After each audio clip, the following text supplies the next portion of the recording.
गांव का नाम था शांतिपुर, लेकिन शांति तो बस नाम में ही थी। गांव के बाहर घने जंगल के बीचों बीच एक बरगद का पेड़ था। कोई साधारण पेड़ नहीं, बल्कि सदियों पुराना, अपनी जड़ों से धरती को जकड़े हुए और अपनी शाखाओं से आसमान को छूने की कोशिश करता हुआ। स्थानीय लोग उस पेड़ से डरते थे। वे जानते थे कि उस पेड़ के नीचे जमीन में एक भयानक चुड़ैल कैद है। कहा जाता था कि सदियों पहले एक शक्तिशाली संत गुरु ध्याननाथ ने उस चुड़ैल को पकड़ा था। वह चुड़ैल, जिसका नाम कामिनी था, इतनी क्रूर और शक्तिशाली थी कि उसने पूरे क्षेत्र में आतंक मचा रखा था। वह गांव वालों को मारती थी, फसलों को नष्ट करती थी और रात के अंधेरे में भयानक चीखें निकालती थी, जिससे लोगों की रूह कांप जाती थी। गुरु ध्याननाथ ने कई दिनों तक तपस्या की, मंत्रों का जाप किया और आखिर में अपनी शक्तियों का इस्तेमाल करके कामिनी को उस बरगद के पेड़ के नीचे कैद कर दिया। गुरु ध्याननाथ ने एक विशेष मंत्र से उस चुड़ैल को बांधा था और यह सुनिश्चित किया था कि वह कभी भी आजाद न हो सके। उन्होंने गांव वालों को चेतावनी दी थी कि वे कभी भी उस पेड़ के पास न जाएं और कभी भी उसे काटने या जलाने की कोशिश न करें। उन्होंने कहा था कि अगर ऐसा हुआ तो चुड़ैल आजाद हो जाएगी और गांव पर फिर से कहर बरपाएगी। कई पीढ़ियां बीत गईं। लोग गुरु ध्याननाथ की चेतावनी को भूल गए। चुड़ैल की कहानी बस एक डरावनी लोककथा बनकर रह गई थी, जिसे बच्चे रात को डरने के लिए सुनाते थे। लेकिन कहानी का सच अब भी बरगद के पेड़ के नीचे दबा हुआ था। अब कहानी शुरू होती है विक्रम से। विक्रम एक युवा और साहसी आदमी था। वह गांव में नया आया था और उसे पुरानी कहानियों और लोक कथाओं में कोई विश्वास नहीं था। वह एक तर्कशील व्यक्ति था जो केवल अपनी आंखों से देखी हुई चीजों पर ही विश्वास करता था। विक्रम गांव में एक नया जीवन शुरू करने आया था। शहर की भागदौड़ और प्रदूषण से तंग आकर वह शांति और सुकून की तलाश में शांतिपुर आया था। उसने गांव के बाहर एक छोटा सा घर खरीदा था और वहीं रहने लगा था। एक दिन विक्रम जंगल में घूम रहा था, तभी उसकी नजर उस पुराने बरगद के पेड़ पर पड़ी। पेड़ इतना विशाल और अजीब था कि विक्रम उसकी ओर खिंचा चला गया। वह पेड़ के पास गया और उसकी जड़ों को छूने लगा। पेड़ में एक अजीब सी ठंडक थी, जिसे विक्रम ने महसूस किया। तभी विक्रम को पेड़ के तने पर कुछ अजीब अक्षर दिखाई दिए।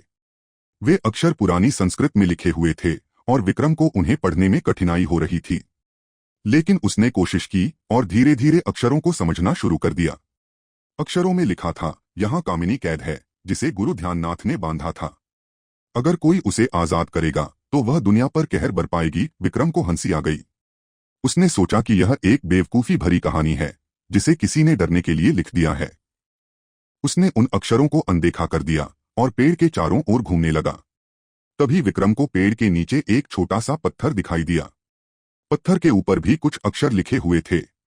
विक्रम ने पत्थर को उठाया और अक्षरों को पढ़ने लगा। इस बार अक्षर और भी मुश्किल थे, लेकिन विक्रम ने हार नहीं मानी। उसने ध्यान से अक्षरों को पढ़ा और उसे समझ में आया कि यह एक मंत्र है। मंत्र में लिखा था, इस पत्थर को तोड़ने से कामिनी आजाद हो जाएगी। विक्रम को फिर से हंसी आ गई। उसने सोचा कि यह एक और बेवकूफी भरी कहानी है। लेकिन फिर उसके दिमाग में एक विचार आया।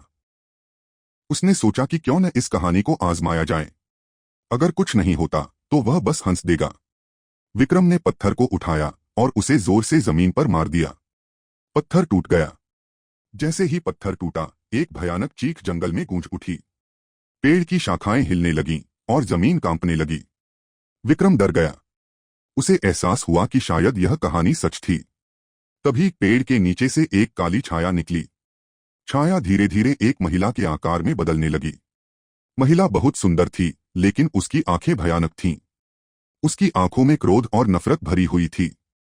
यह कामिनी थी, चुड़ैल जिसे गुरु ध्याननाथ ने कैद किया था। कामिनी ने विक्रम को देखा और मुस्कुराई। उसकी मुस्कान इतनी भयानक थी कि विक्रम की रूह कांप गई। तुमने मुझे आजाद कर दिया, कामिनी ने कहा। मैं तुम्हें धन्यवाद देती हूँ। अब मैं इस दुनिया पर कहर बरपाऊंगी और सभी को मार डालूंगी। विक्रम डर के मारे कांप रहा था। उसने महसूस किया कि उसने एक भयानक गलती की है। उसने कामिनी को आजाद करके पूरी दुनिया को खतरे में डाल दिया था। कामिनी ने अपनी शक्तियों का इस्तेमाल करना शुरू कर दिया। उसने हवा को घुमा दिया, पेड़ की शाखाओं को तोड़ दिया और जमीन में दरारें पैदा कर दी। विक्रम को समझ में नहीं आ रहा था कि वह क्या करे। वह कामिनी को रोकने के लिए बहुत कमजोर था। तभी विक्रम को याद आया कि गुरु ध्याननाथ ने गांव वालों को एक और बात बताई थी।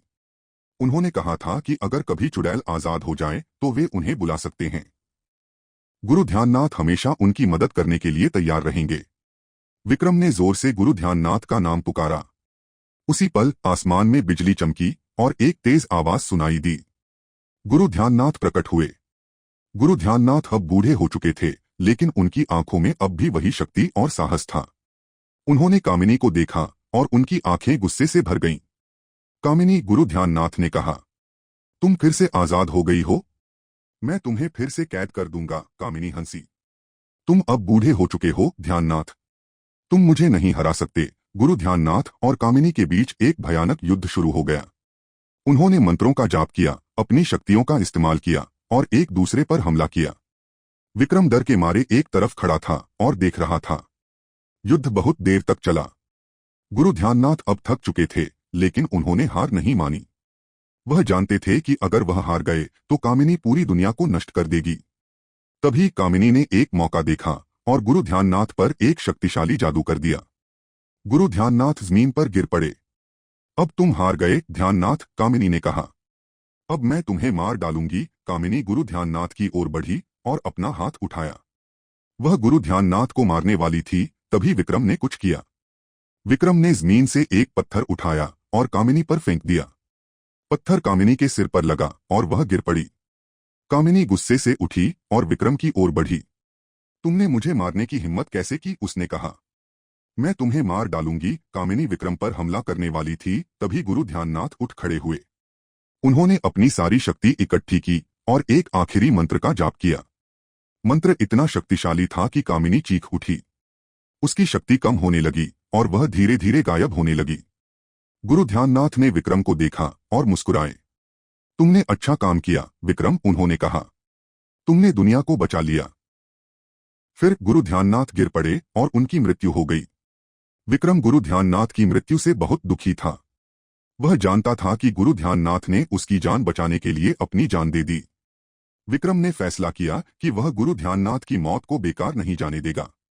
उसने कामिनी को हमेशा के लिए कैद करने का फैसला किया। विक्रम ने गुरु ध्याननाथ की किताबों का अध्ययन किया और उन मंत्रों को सीखा जिनसे कामिनी को कैद किया जा सकता था। फिर उसने उसी बरगद के पेड़ के नीचे एक नई कब्र खोदी और कामिनी की राख को उसमें डाल दिया। उसने कब्र पर एक नया पत्थर रखा और उस पर वही मंत्र लिखा जिनसे कामिनी को पहली बार कैद किया गया था। उसने यह भी सुनिश्चित किया कि उस पत्थर को कोई भी कभी न तोड़ सके। विक्रम ने कामिनी को हमेशा के लिए कैद कर दिया। विक्रम शांतिपुर में ही रहा और उसने गांव वालों को गुरु ध्याननाथ की कहानी सुनाई। उसने उन्हें चेतावनी दी कि वे कभी भी बरगद के पेड़ के पास न जाएं और कभी भी कामिनी को आजाद करने की कोशिश न करें। विक्रम ने शांतिपुर को एक शांतिपूर्ण और खुशहाल गांव बना दिया। वह हमेशा गुरु ध्याननाथ की याद में रहता था और उनकी शिक्षाओं का पालन करता था। लेकिन विक्रम कभी नहीं भूल पाया कि उसने एक बार कामिनी को आजाद कर दिया था और उसने दुनिया को खतरे में डाल दिया था। वह हमेशा डरता था कि कहीं कामिनी फिर से आजाद न हो जाए और दुनिया पर फिर से कहर न बर पाए। इसलिए विक्रम ने हमेशा बरगद के पेड़ की निगरानी की।